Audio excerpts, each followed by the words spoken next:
All right, a very big welcome to you, my awesome viewers and subscribers from all over the world. This is another episode on your favorite political talk show, The Truth with Ben Jokes. Plateau killings. Nigerians are dying due to TINUBU's incompetence, Atiku blast presidency. How else do you describe this? People are dying daily in every corner of Nigeria, but in the last 3 weeks, it has become atrociously bad. As we speak, another community is under attack in Plateau State. Last night, Zamfara was on fire. Katsina and Niger State, the same story. But where is TINUBU? He is having a nice time in France. We said he went for medical treatment. His team said he is on a 14-day walking leave. On a walking leave, but the taxpayers are dying. What a calamity.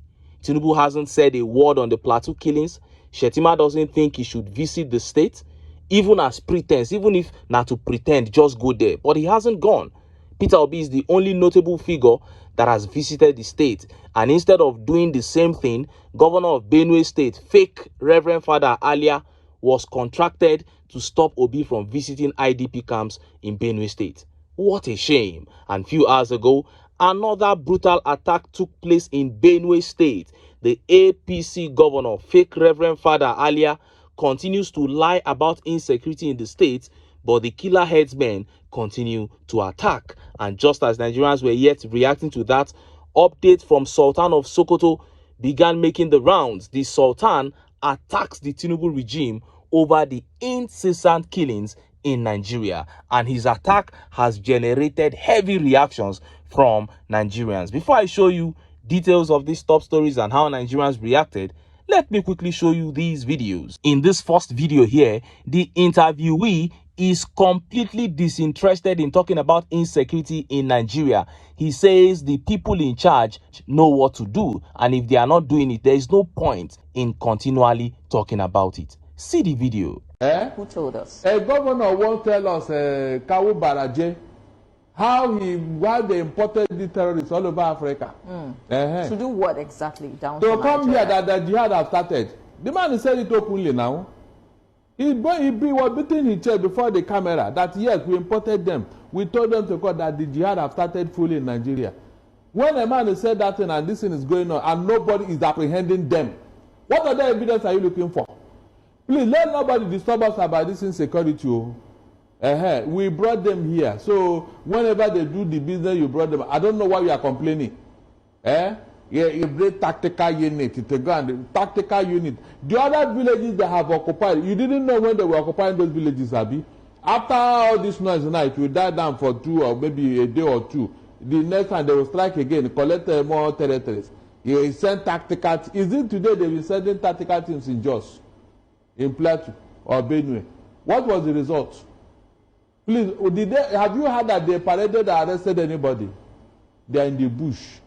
And the bush is not accessible. Abi? It's not accessible. But Barrister, what I know is that some of the Boko Haram members, they try to reintegrate them back to the society. They forgive them and de-radicalize them, reintegrate them, disarm them, take them back to the society, even though these elements or these people are still seen to go back to their old ways. And some people are asking, is this the way forward for Nigerians, or is it even going to curb the insecurity for us? Look, we have been saying it that Nigeria is not one. If we are one, how could the Nigerians be killing themselves in this number? You saw that. There is no point coming up to the media, to TV stations to keep talking about insecurity if we are not ready to do the obvious things we need to do to stop it. There are arrests that will be made in this country today. About 6 to 10 persons that will be arrested today, and 70% of the sponsorship of terrorism will be cut off from Nigeria. I am telling you. But the truth is, those 6 to 10 sponsors that we are talking about have a very strong agreement with the people in power. We will get you into office and you will let us do whatever we want. Why are they trying to do it? I can't really say. I know that they have intentions of land grabbing and ethnic cleansing, religious intentions and all that. But whether or not they think a time can come that they will completely take over this country is what I don't really get. But I believe they are having a lot of fun killing Nigerians, and the people at the helm of affairs know about it. If not, how can Fulani terrorist headsmen keep taking out ethnic groups and grabbing lands, and the authorities keep turning a blind eye. The next video here shows Plateau State Governor visiting another Plateau State community after another brutal attack. This is a video of Mutwang in the Bassa local government. See the video. Tears flowed freely as survivors in Zike and Kimakpa recounted the horrific loss of their loved ones. Governor Caleb Mutwang, visibly moved by the scene, acknowledged the difficult times facing the state, but expressed hope for eventual healing. I know that you have reason not to be happy with some of the operations in the past, but I want you to know that whatever lapses there are, we have taken decisions to correct them. The paramount ruler of the Irigwe people, Reverend Ronku Aka, expressed gratitude for the governor's support while urging security agencies stationed in the area to be more proactive in preventing future attacks. There's something that I want to talk to the security agency. We have the army at Anna. We have them at Paswa. We have them at Jogumyango. We have them at Tepe and other places here around here. But when this thing happens, they will come after they have done the damage. Governor Mutwang called for calm and vigilance among community leaders, traditional rulers, religious figures, and the youth. But let me remind you that whatever arrangements the security agencies do, that is only part of the solution. The solution must come from the community.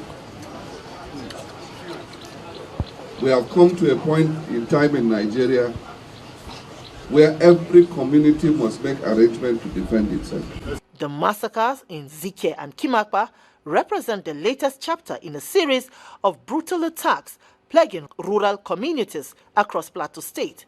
The urgent question now is whether authorities will be able to apprehend those responsible and bring an end to the cycle of violence. You saw that. We are yet to recover from the attacks on the Bokos community. Bassa has come under attack again. And if you paid attention to the traditional ruler who spoke, he said they are surrounded by security personnel, the military, the police, civil defense, and all that. He said, but anytime there is an attack, the perpetrators will peacefully carry out their attacks no matter how long it takes. It is when they are done wreaking havoc that security forces will then show up. And that is the story everywhere across the country. And what does that tell you? It does not only speak to incompetence, it speaks a lot to complicity. As you know, security forces, they work based on others. So if the people at the top have not told you to proceed, you cannot proceed. And these people at the top are working with these terrorists. We can't say this enough. And to the governor who is saying that they should know that every community must rise and defend themselves, it is not enough to just say that.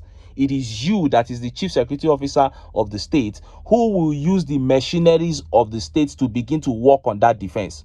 You are the one that has money, you have the knowledge, and you have the legal backing to get weapons. You should be the one organizing all the communities in Plateau State, starting from this very moment. So don't push the responsibility to anyone else. Now, let us look at the top stories. First is that brutal attack on Benue State that got Nigerians worried sick.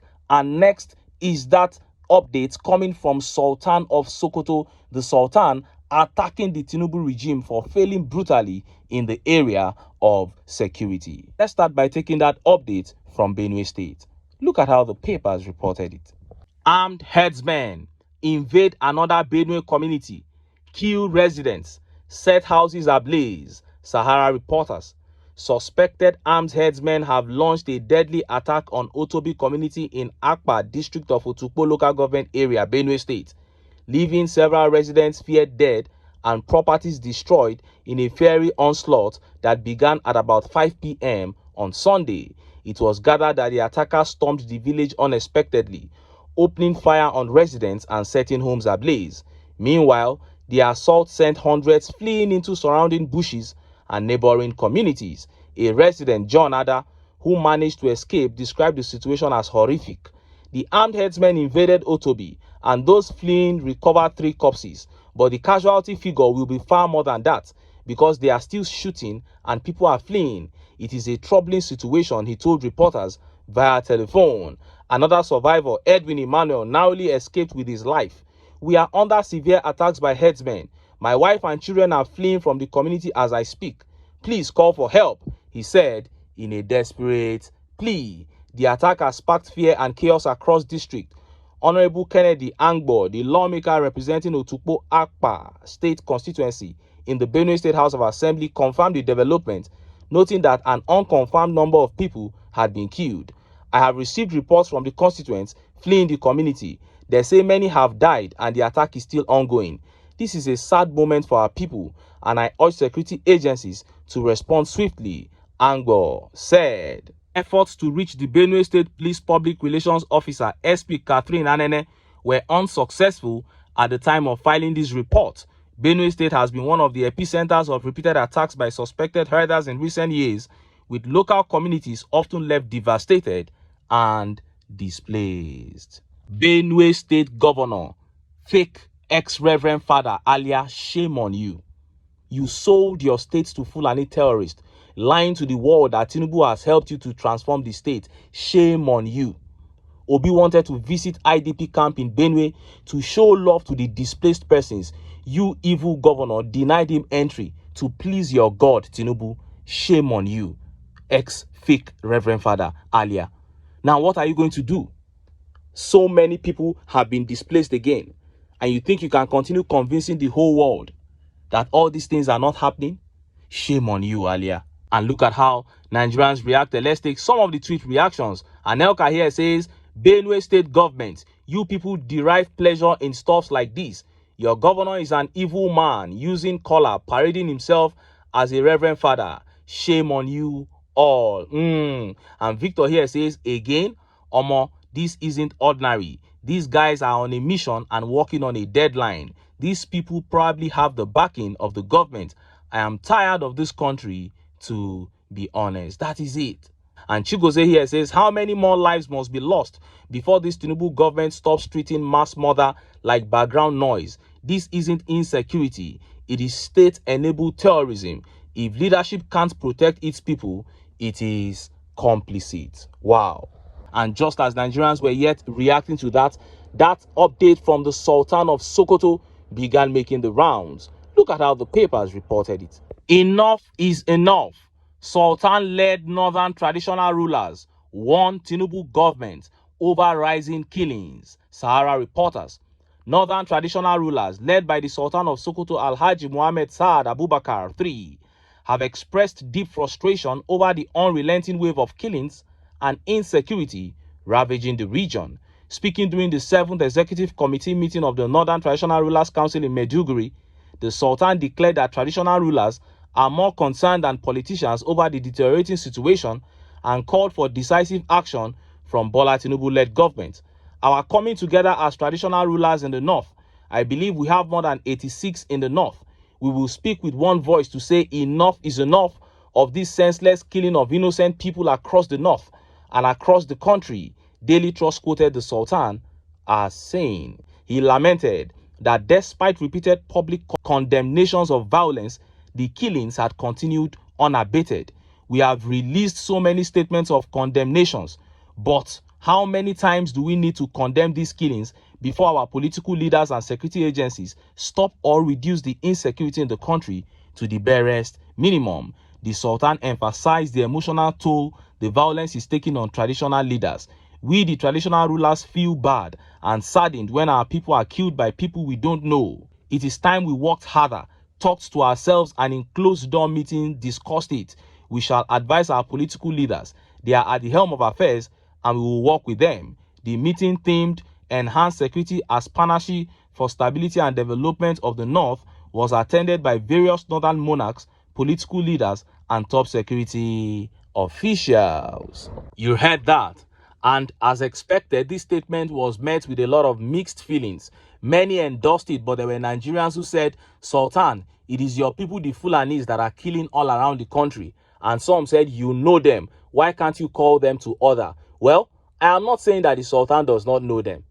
And I have been saying that Fulanis are the ones killing, so you can't hold me on that. But what I'm saying is that there's something called the Commander-in-Chief of Armed Forces. You are the one that has all the power. If people are sitting in their room saying that the Sultan is complicit, and you believe so too, then you should go and pick him up. Anybody you know that is a sponsor of this terror, if your hands are clean, you that is sitting at the helm of affairs, if your hands are totally clean, then you should be able to pick up these sponsors, at least for questioning. When you start picking them up, then they will know that eyes are on them. And from there, they will begin to tread carefully and softly. And we will begin to see a reduction in this insecurity. It is not just for you to say that it is your people that are doing it. The man is telling you that he does not know the people that are doing it. And if you think that he's lying, you that knows the truth should expose his lies. It is not the Sultan that is expected to fight terrorism, even though he is a sponsor. It is the government that has been given all the tools and all the resources and all the power of the state that will combat terrorism. This was the same thing that APC was telling Jonathan in 2013. That Jonathan, if you are saying that there are people in your cabinet that are supporting terrorism, then you pick them out and prosecute them. So TINUBU, pick the terrorists out and prosecute them. That is what the Sultan is telling you. The Sultan and all the northern traditional rulers. That is what they are telling you.